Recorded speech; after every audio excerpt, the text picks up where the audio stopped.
The air on Dreth 9 tasted like rust and ash. Every breath scraped the throat like broken glass. We worked 18-hour shifts under a sun that seared skin raw within minutes. No shields, no mercy, just the unending hum of extractors chewing into the planet's crust and the sound of whips cracking against backs too slow to move.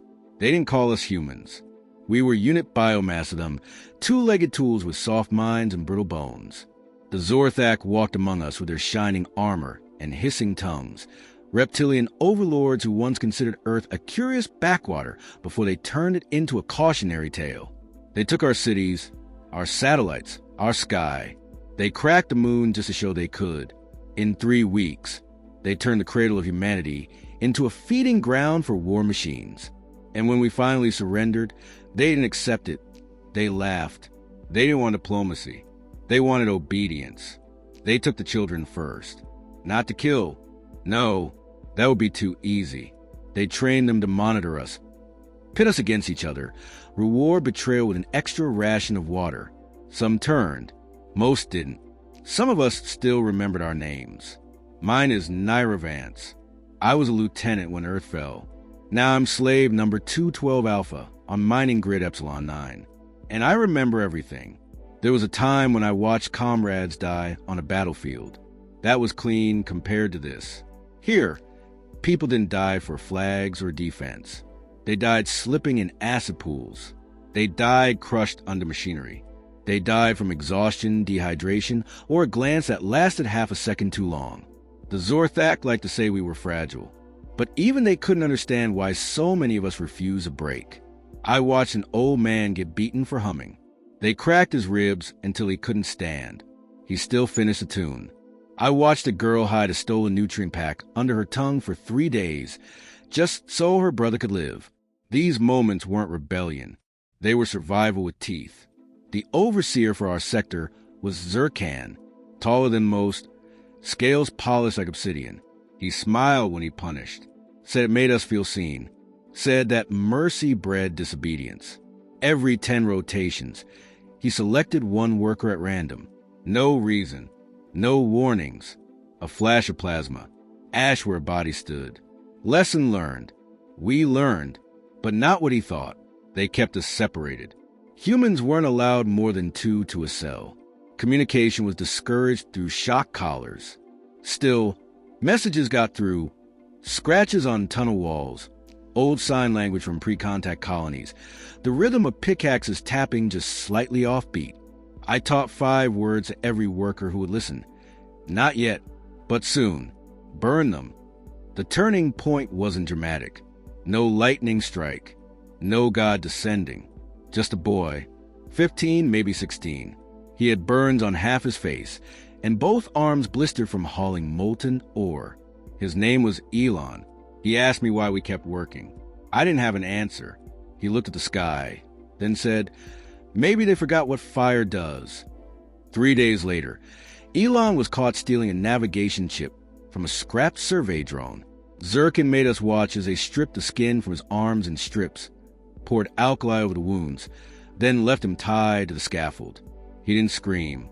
He just stared straight at the overseer and whispered, "You'll burn." I carried his body to the waste pit myself that night. His eyes were open. No fear, just fury. That was the last day we mined anything. They thought we were animals in a cage. They didn't realize we'd memorized the bars. We knew the routines. We knew when the guards rotated, when the surveillance drones recharged, when the maintenance bots ran diagnostics. We knew the layout of the extractor cores. We'd been building a map in our heads for years. Because we weren't slaves. We were soldiers with no weapons. Yet, underneath Compound 12, there was an old cargo module, long sealed off after a tunnel collapse. I'd found it years ago, marked it, kept the knowledge buried like a seed. I led 5 of us there the night after Elon died. Welded shut? Not anymore. We scavenged tools, power cells, pieces of alien equipment the Zorthak discarded. The module became our forge. No one slept. We taught each other. One man had been a systems engineer for the Mars Initiative. Another woman had done orbital mining before the fall. We rebuilt an old Earth comlink from melted sensor scraps. It buzzed to life after 3 days. The sound was static, but beneath it, a voice.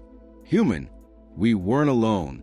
There were whispers, cells on other planets, hidden enclaves of survivors, refugees living in asteroid hollows, smuggling supplies through abandoned Zorthak tunnels. They were weak, scattered, but they were waiting for someone to say it had begun. We said it. We started with small things, power fluctuations, delayed cargo schedules. We rewired sorting arms to jam conveyors. Nothing big enough to draw attention, but enough to cost time, enough to irritate, enough to make them feel the itch. Because when giants itch, they scratch, and sometimes they bleed. The first real act was a circuit overload on Processing Unit 7. It killed 17 Zorthak soldiers. We made it look like a fault. Zirkin raved for hours. He executed 20 workers. Then he made the mistake of broadcasting a message system-wide. The humans are weak. They have no teeth. He shouldn't have said that. We still had teeth. We just hadn't used them yet. They taught us obedience through fire. We remembered. We learned what fire can do when controlled, when directed, when fed. And now it was hungry. Not yet, but soon. Burn them. The comlink buzzed again, clearer this time. A woman's voice came through, distorted but unmistakably human. She called herself Cora, once a pilot in Earth's orbital defense. Now she led a Cell 50 on Tyrell Station, hidden inside the husk of a derelict fuel ring. Her words were simple. We thought we were the last. I answered with 3. You're not alone. We built a network in weeks, not with satellites or quantum relays. We used what we had. Old mining pulse transmitters, coded messages embedded in calibration signals, scrap metal converted into laser flashers across the moons. Crude, slow, effective, it spread like a plague. Humans everywhere began to stir. Workers on Tekri. 5 sabotaged a reactor's cooling system and walked away as it melted into slag. On the Los Prime, 2 brothers lured an entire garrison into a decontamination vault and sealed the doors forever. We weren't rebels yet, just ghosts with knives, carving messages into flesh and steel. One phrase kept surfacing, painted in soot and blood. We are still here. Ares came online on day 32. Its core had been buried in a junk heap under Sector 19. Zorthak tech couldn't interface with it. Human encryption, too old and incompatible. Perfect. We rewired its cortex with parts from slag loader bots. When it booted, the lights flickered across 3 zones. Its first words, unit ready. Query, status of her command. I told it Earth was gone. I told it we weren't. It paused for a full minute. Then, directive received. Prepare retaliation framework. Ares became our strategist. It calculated impact zones, sabotage patterns, optimal targets, and probability trees for resistance growth. It spoke like ice, but understood something deeper. Human desperation was a resource, one that burned hotter than plasma. We called our first operation Splinter Fong. 4 teams, 4 locations, all coordinated within a 30-minute window. The objective wasn't to destroy, it was to send a message. At Relay D-17, we hijacked a transport drone mid-flight and crashed it into the orbital maintenance dock. The explosion killed 12 Zorthak. That wasn't the point. The point was what came after. As the structure burned, we used the relay's transmission system to broadcast a human voice across the sector. No threats, no speeches, just one sentence repeated over and over. You're not safe anymore. On Dref 9, we staged a power failure in the extractor core. During the 6-minute outage, our team stripped 22 rifles, 4 plasma cutters, and 5 canisters of thermite from the armory. The guards never saw it. When the lights returned, everything was gone, and so was our trail. Ares mapped the results. Zorthak reaction time dropped by 12%. Paranoia levels spiked. Patrol routes changed erratically. And that was just from minor losses. They didn't understand us. They thought resistance required numbers. They thought strength was measured in ships and soldiers. They'd forgotten we came from a species that fought wars with sticks and evolved to conquer stars. The fear crept in slowly. Zorthak officers began wearing reinforced armor even in safe zones. They doubled guard shifts, but trust faltered. Too many humans, too many eyes. They started rotating crews to prevent alliances, but all it did was spread our network faster. With every shift change, we gained new contacts, new fighters, new fuel. One day, Ares said, probability of sector-wide revolt within 67 rotations, 89.2%. Recommend escalation. I didn't need convincing. We activated Self Theta on Aroskel. Small moon, minor military presence, perfect test site. A team of 8 humans disabled the gravity stabilizers in the main command hub, triggering a zero-G fault cascade. The entire garrison was flung into structural beams at terminal velocity. We left the Zorthak commander floating midair with a knife embedded in his throat and a human flag tied to his talon. Ares called it statistically excessive. I called it justified. But we weren't just killing. We were building. Smuggling routes for food and weapons. Refitted maintenance drones to carry messages. Converted deep drill equipment into crude mortars. Children became messengers. Elders became code breakers. No one was idle. Everyone had a role. The turning point came when Korra's team intercepted a Zorthak shipment manifest. It wasn't minerals. It was bodies. Human corpses from fail-resistant zones, preserved for study, labeled specimen series, degenerate adaptives. The Zorthak weren't just using us. They were learning how to erase us permanently. The moment that file reached our terminal, we changed. No more sabotage. No more symbolic acts. Now we were at war.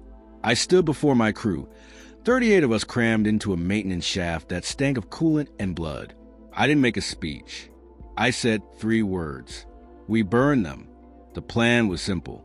We overloaded the fuel cells beneath Processing Grid Gamma, the largest mineral transport zone on Dref 9. While the Zorthak scrambled to contain the leak, our real move hit, a thermal core breach in the command spire. The explosion turned the sky orange. Glass melted. Towers collapsed. Screams filled the air. We watched from the ridge. Zirkan's command post folded on itself like paper dipped in acid. And above the smoke, we painted our message into the sky with redirected power surges from the relay towers. A single word in every known galactic language. Awake. Across the colonies, it triggered the cascade. On Karos, humans took over 3 orbital platforms in under an hour using nothing but stolen keycards and a smuggled plasma torch. On Ventari, a full Zorthak battalion was roasted alive when rebels rerouted exhaust vents from the mining silos into the garrison barracks. On Pixa Station, 2 janitors rigged an antimatter coolant loop to collapse the reactor core. One lived, the other didn't. We remembered both. Ares recorded the event logs. Sector-wide resistance activity increased 520%. Zorthak supply lines disrupted. Civilian unrest within their own colonies. Panic spread faster than fire. They started calling us something new. Not slaves. Not tools. Terrorists. Then insurgents. Then humans. That's when we knew we were winning. They retaliated fast. We expected that. Zorthak warships began orbital sweeps.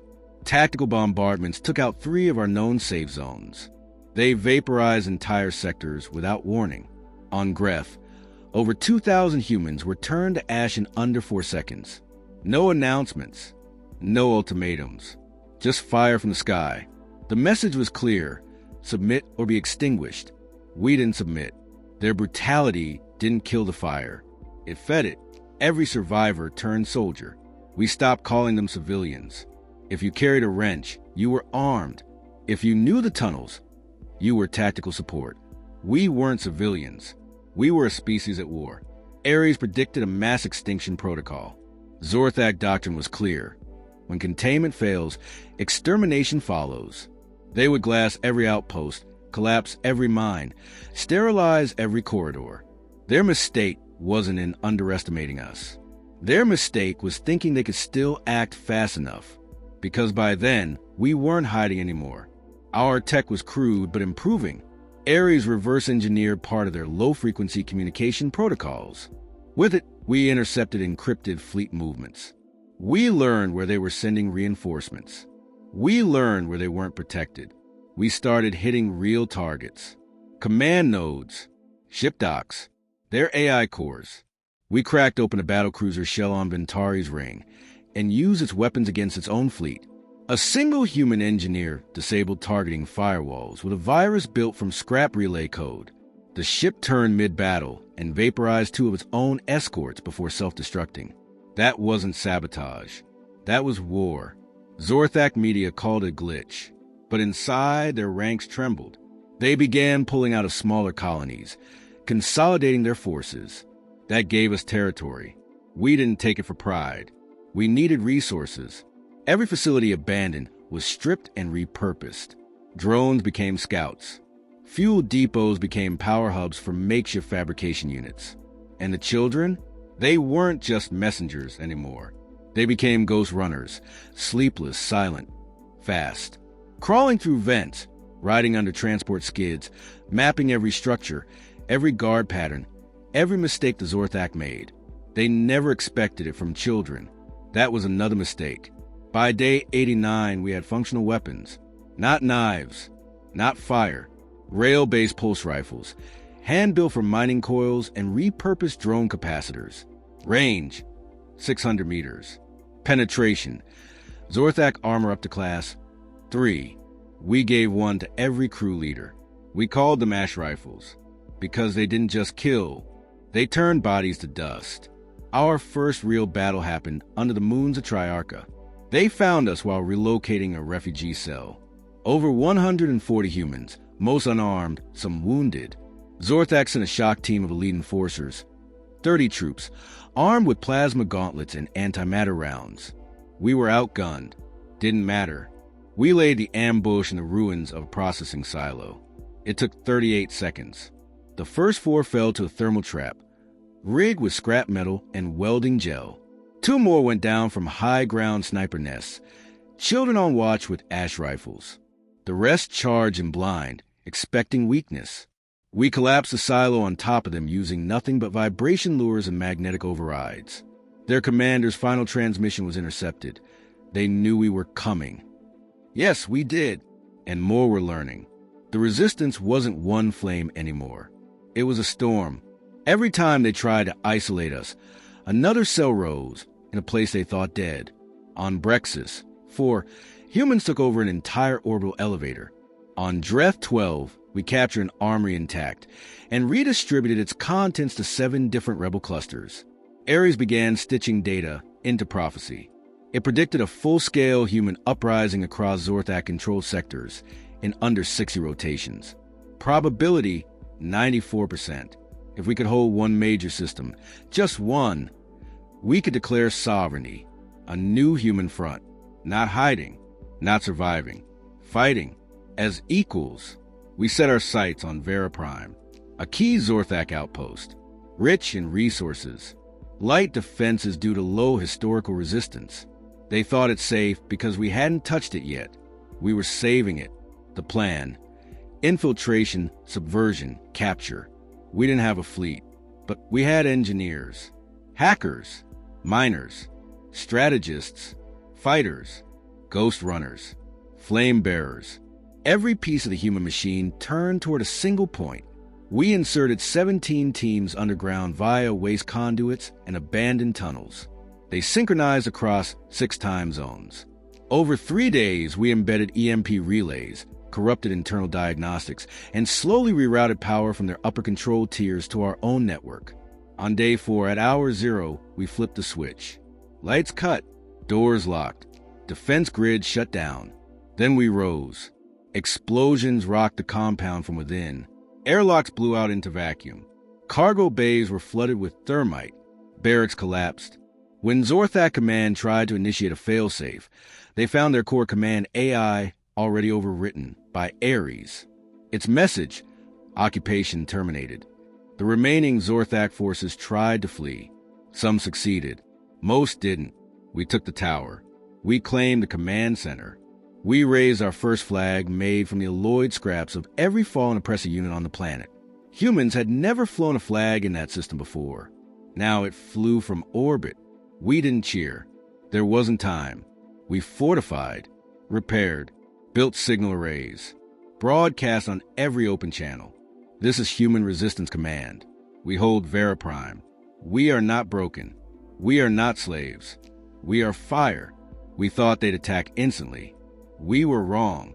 They hesitated because they were afraid. The Zorthak Council issued a blackout order. All human comms were jammed. Resistance messages scrubbed from record. Vera Prime declared a quarantine zone.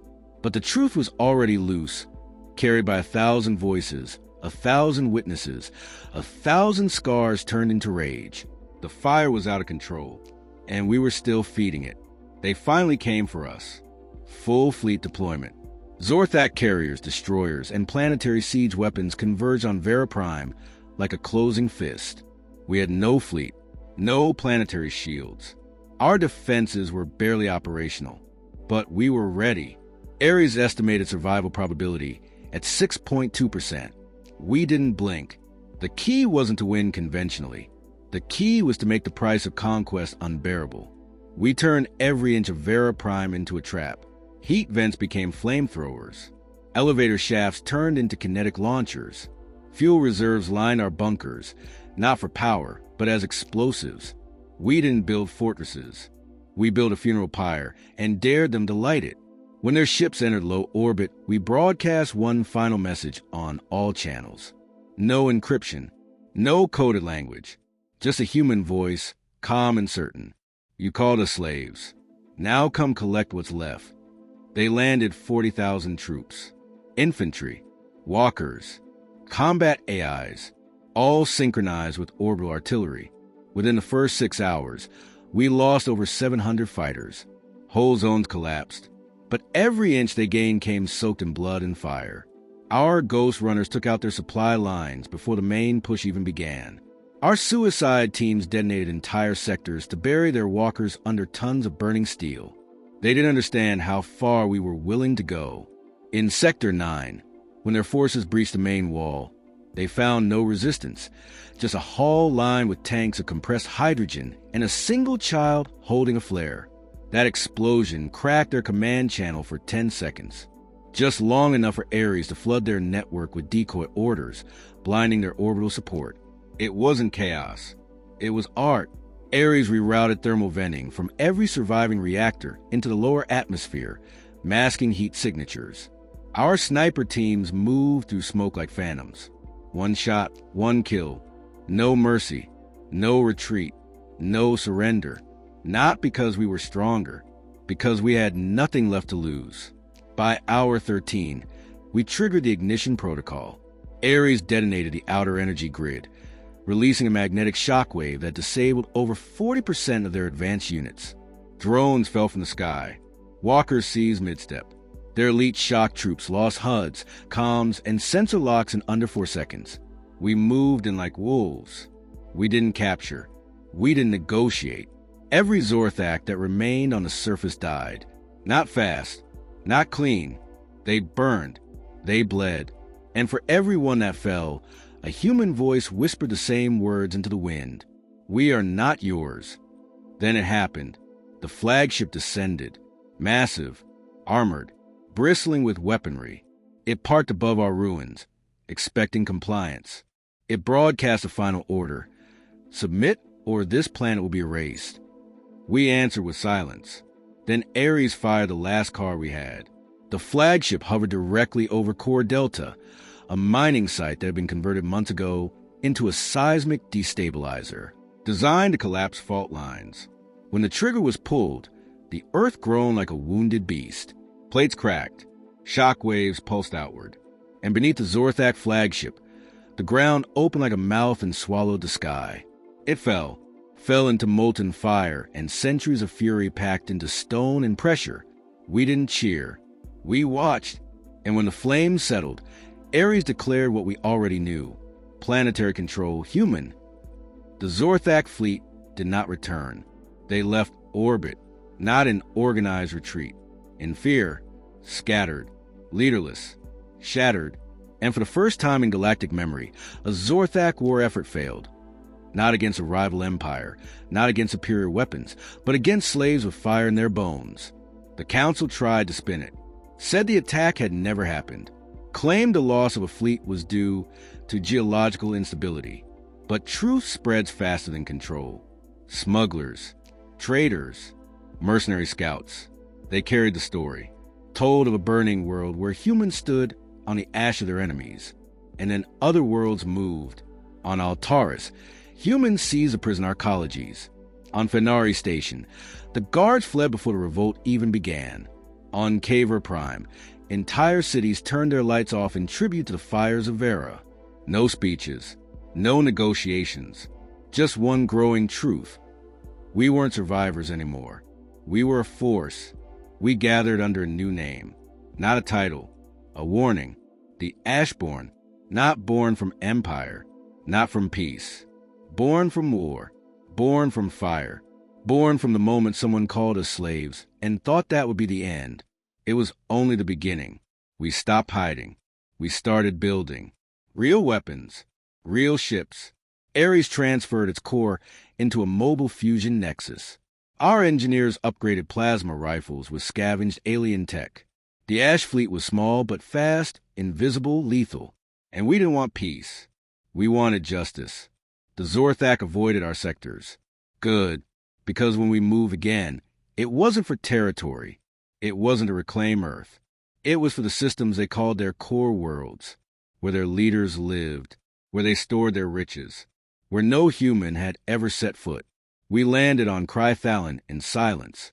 They thought it was a solar flare, until every comm tower broadcast the same final message. You named us slaves. Now you'll remember us as your extinction. And then the sky turned red.